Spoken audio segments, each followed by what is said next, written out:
మీ business ఏదైనా మీ ఊర్లో promotion చేయాలంటే అది సుమన్ టీవీతోనే సాధ్యం. ఇప్పుడే సంప్రదించండి. Welcome to Suman TV. నేను నాగరాజా, పుంగునూరు.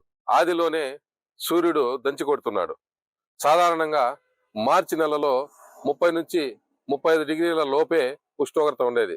అయితే ప్రస్తుతం రెండవ వారంలోనే ఉష్ణోగ్రతలు పెరుగుతున్నాయి. ఈ క్రమంలో చాలా వరకు వ్యవసాయ కూలీలు జనజీవనం స్తంభించిపోతా ఉంది.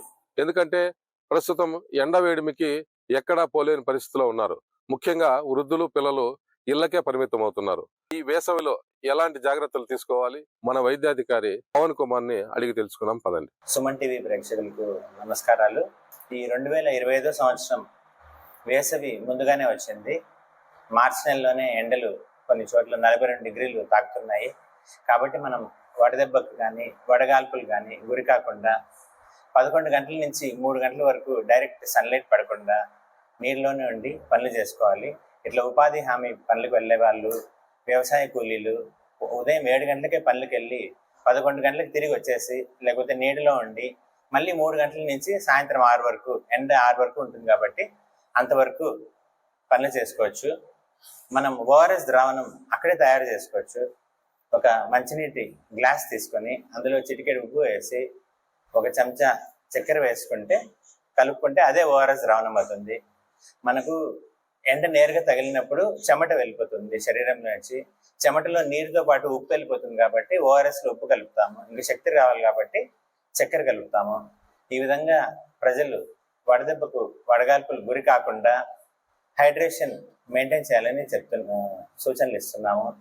తర్వాత వాటర్ బాటిల్ క్యారీ చేయాలి. మనం ఎక్కడికి వెళ్ళినా నీళ్ళ బాటిల్ ఖచ్చితంగా తీసుకెళ్ళాలి. గొడుగు తీసుకెళ్ళాలి. నలుపు రంగు కాకుండా లైట్ కలర్ గొడుగులు ఉంటే మంచిది. తర్వాత వస్త్రాలు కూడా వదులుగా ఉండే వస్త్రాలు వేసుకోవాలి. మనం తగినంత హైడ్రేషన్ ఉందా లేదా నాలుకని చూసుకుని పరీక్ష చేసుకుంటే మనకే తెలుస్తుంది. నాలుక తేమ శాతం బాగుంటే మనం వాటర్ బాగా తాగుతున్నాము, లవణాలన్నీ పుష్కలంగా ఉన్నాయని అర్థము. కాబట్టి ముఖ్యంగా వయోవృద్ధులు, 5 సంవత్సరాల లోపల పిల్లలు, గర్భిణీ స్త్రీలు, బాలింతలు వీళ్ళు ఎండలో పోకుండా జాగ్రత్తలు తీసుకోవాలి. మనకు హాస్పిటల్లో కానీ అన్ని అంగన్వాడీ సెంటర్లో, అన్ని ఉప కేంద్రాల్లో తగినంత ఓఆర్ఎస్ ప్యాకెట్లు ఉన్నాయి. ఆ ఓఆర్ఎస్ ప్యాకెట్ అయితే 1 లీటర్ నీళ్ళలో కలిపేసి 3-4 గంటల లోపల తాగేసేయాలి. తర్వాత కూల్ డ్రింక్స్ కంటే కూడా పళ్ళరసాలు, వెజిటబుల్స్ జ్యూసెస్ తాగడం మంచిది.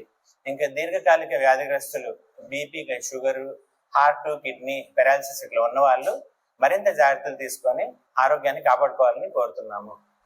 ఎండలో ఎక్కువ తిరిగినప్పుడు ఫస్ట్ వడదెబ్బలో మొదటి లక్షణం నీరసంగా ఉండడము, కళ్ళు తిరగడము, అచేతన శక్తి అంటే పనులు చేసుకోలేకపోవడం, నీరసంగా ఉండడము అలా ఉంటుంది.